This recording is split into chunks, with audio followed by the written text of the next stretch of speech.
These 5 mistakes could cost you your motorbike, or worse, on the UK roads. Hello everyone, it's A2 here today, the young biker from the southwest. And in this video I'll be going over 5 mistakes that beginners tend to make, which could end up costing you a lot of money or potentially your life. So I figured I'd make this video because I'm a young rider myself, and I thought riders a similar age to me might find it quite comforting to see that people are still making mistakes even though there's all these videos out there to help them. Let's get into mistake number 1, which would be buying the wrong motorbike. Now, what do I mean by the wrong motorbike? I don't mean whether it's a scooter or a supermoto or a race bike. No, I'm talking mainly about the price of the bike. The wrong motorbike would be one that's in an inappropriate price bracket. If you're spending too little on a motorbike, potentially what you're going to do is compromise the reliability and the safety of that machine in order to save a few pounds when you first get into motorbiking. And on the other hand, if you spend too much money, then you'll be riding a machine that you won't necessarily be able to afford if you crash it, or if someone steals it, or when it comes to regular maintenance. So if you have lots of money, then you are probably best off with a pretty expensive bike if you can afford it. But I think most bikers would be somewhere along the budget to mid-range in the UK. That's sort of where I started as well.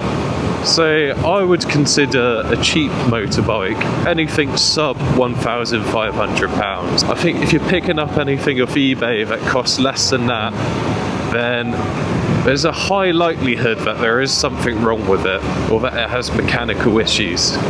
So if you are going to go down this route, I would really recommend having a friend or a parent who's mechanically minded so that they can have a look over the machine for you.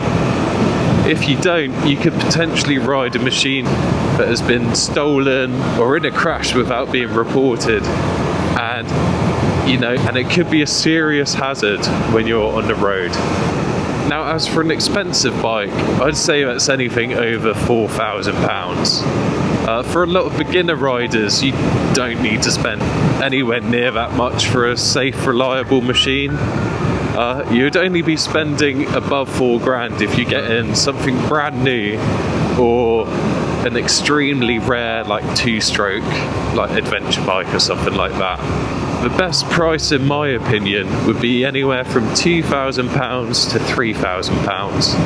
And what you'll get for that money is something that is reliable, has been tested, and hopefully well looked after, and with a few miles already on it, so you don't have to worry about braking. For a first motorbike, I'd definitely recommend getting something in the mid-range. I personally don't believe in getting the most expensive 125 because they all perform pretty similar, so you won't really be showing off to anyone. You'll just be crying when you look at your bank balance. Okay, so mistake number 2. Much like getting the wrong motorbike, this will be buying the wrong type of gear. In all honesty, there is no wrong type of gear. As long as it's protective, it's better than nothing. But what I see a lot of younger bikers do is they'll buy the bits of gear that they see the most important. So you'll start off with a helmet, because that's mandatory, and that seems like the most important place to start. And then someone might say, oh well, I need gloves next, and then boots, and then a jacket. And at this point you're like prioritising, well, which part of my body would I prefer to lose? Or which part of my body would hurt least if I lost it? So after having a full set of gear now, I wouldn't really omit any piece of it. I'd always go out in the full gear no matter what. Just coming from a personal point of view, I'd definitely try and get all the gear at once if possible. Now I know that is quite a bit to ask because motorbike gear is really expensive, but for things like the trousers that I've got on here or the jacket, Getting them pre-owned I don't think is as dangerous as getting a pre-owned helmet. A lot of the gear I wear is my dad's old gear, and he's never slid on it, so it's still like fully intact. So if you can do that, that's a really good way to save money and stay safe. A lot of older bikers are getting rid of their gear at sensible prices as well, because they just want someone to use it rather than to make profit of what they've already bought. I'd say my favourite bit of gear I got is these Alpine Stars boots that I treated myself to. They're just so comfy, and I feel really safe wearing motorbike shoes. So I'd never wear trainers on a bike. That being said, I won't judge you if you're not wearing all your gear, because when it comes down to it, it's a personal choice, and there's no one can say what you can and can't wear. But personally, I find a lot of comfort in wearing the whole set of gear, so I know if I come off, my bike might be hurt, but I'm likely going to survive, and that's all that matters really. If you're new to my channel, I'd like to say a massive thank you for clicking on this and watching till this point. I'm very new to YouTube and moto vlogs, so every single view and comment does mean a lot to me. And also, if you're a returning viewer, then I would like to say a massive thank you to you as well. I've not been on here long, and within a few weeks I've already had such nice comments and feedback. So if you are enjoying this, new or old, then please leave a comment and a like, because it means a lot to me. Getting back to the video, on to mistake number 3 then. This would be a lack of low speed control. You might be thinking, well, I know how to go slow. I had to do it on my CBT and like all the other training I've done. So why would you bring this up? Well, I personally found that even after I got my A2 license, I wasn't necessarily that good at the slower speed maneuvers. So what I began to do was just go to a few car parks with a bit of space and really nailing my slow speed control, because it's harder than you think. I'm going to try find a place to demonstrate it now. Right, this looks like a nice quiet road to show off what I'm trying to explain. So, I was saying I wasn't very good at U-turns because it's a lot of turning and a lot of clutch control and a lot of leaning. So there's a lot to do at once, and I sort of forgot how to do it after I did my license. So I'm going to give it a go here and hopefully do it without touching the floor. That's the goal. Got to check your mirrors, check your blind spot, make sure it's safe to do so. Get going at constant speed with the clutch controlling your speed, not the throttle. Do one last blind spot check, and then oh god, I failed it. Right, let's give that another go. Right, let's try U-turn number 2.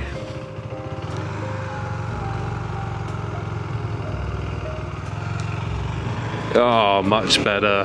There we go. Let's see if we can do one more without touching the floor. Check shoulder. Use that clutch. Yep, so even I still struggle with it. So it's really good to keep on top of this, otherwise you could be in a situation you don't want to be in. After embarrassing myself a little bit, let's get on to mistake number 4, which would be point fixation. Basically what that means is looking in the wrong place when you're going around corners or approaching obstacles. When you're on a motorbike, the machine will tend to go where your head is looking. So if you're not looking at the right place, the bike is going to go in the wrong place. So how do you avoid that? When I'm approaching a corner or a roundabout that's pretty tight, I'm going to look where I want the bike to go. And my body is much better at steering it subconsciously than if I was to look directly in front of me the whole time. The issue is when you're going too fast around a corner and you think you're about to crash, The thing your body wants to instinctively do is look directly ahead at what you're about to crash into. That's not good.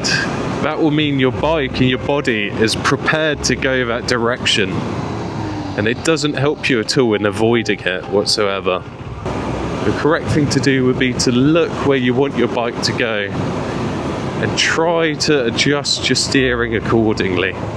It's quite hard to beat muscle memory and human instinct, but the more you practice it, the better you'll get. To avoid yourself encountering target fixation, you might want to consider slowing down for corners a little bit, because you might be going too fast into them. The smoother your head turns are, and the more confidence you have in your bike, the easier every bit of cornering is going to be. I've certainly had a few moments where I've come in too hot into corners and I've not been looking where I should have, and I've been very close to coming off the road. So the more faith you can have in turning your head where you want to go and trusting the bike, the more likely you are to make those turns where they're just a bit tighter than you expect them to be. Coming on to the last mistake that young riders tend to make, and that would be all to do with lane filtering. So if you don't know what filtering is, it's effectively where you split up the middle of traffic on your motorbike to get to the front. Now that is legal in the UK, but I know in America different states have different laws, so if you're watching this over there, then you might have to look up the law. But in the UK, it is perfectly legal to filter up the middle of traffic at speeds lower than 20 miles an hour. Now this doesn't mean you can go on the motorway and split between two cars. It means when cars are in traffic and they're going slow, then you can make progress. I like to do it a lot, but I never used to do it when I was on a learner bike just because I didn't feel super confident. I think I definitely could have benefited with giving it a go on a smaller bike just so I wasn't intimidated by the power I had beneath me. The important thing is knowing when it's safe to filter and when it's not, because a lot of drivers don't expect you to be doing it, even though it is like part of a law. So you have to be very hyper aware. I'll just give you some advice for filtering. When you do attempt it, when you feel comfortable, you know what to expect. The first thing is to judge the gap before you reach it. Now, I'm on a very small motorbike, and I know I can get through most of this, no issues. If you think the gap is too small, then it's probably not worth trying it. You don't want to risk touching someone else's car or scratching your own motorbike. Next thing would be looking at the traffic lights. If you haven't seen the lights just turn red, then trying to filter past lots of cars at once can be quite dangerous, because they'll start going without realizing someone's shooting up the middle. So what I'd like to do is see the lights turn red, make a good bit of progress, and if I'm at a comfortable spot where I can fit in, I'll just squeeze in where I can. Obviously, it's nice to get to the very front because that's where you want to be as a motorbiker, but there's no shame in tucking in where there's some space and where you know the drivers in front and behind can actually see you. The last bit of advice for filtering would be to just keep in mind nobody can actually see you. If you're expecting every car in front of you to have not seen you and that they could pull out at any second, it makes you feel a lot more vigilant and prepared to avoid it when it does happen. In fact, it's a good mindset in general for motorbiking to assume that nobody has seen you. That's very nice. Like a Moto Guzzi. That about wraps up the 5 mistakes that beginner riders like to make. If you liked this video, then could you please politely hit that like button and subscribe, because making motorbike content is an absolute blast for me. If you have any questions for me, please leave them below and I'll try get round to them in the next video. So, thanks a lot for watching, guys. have an absolutely lovely week, and I shall catch you in the next one. Bye bye.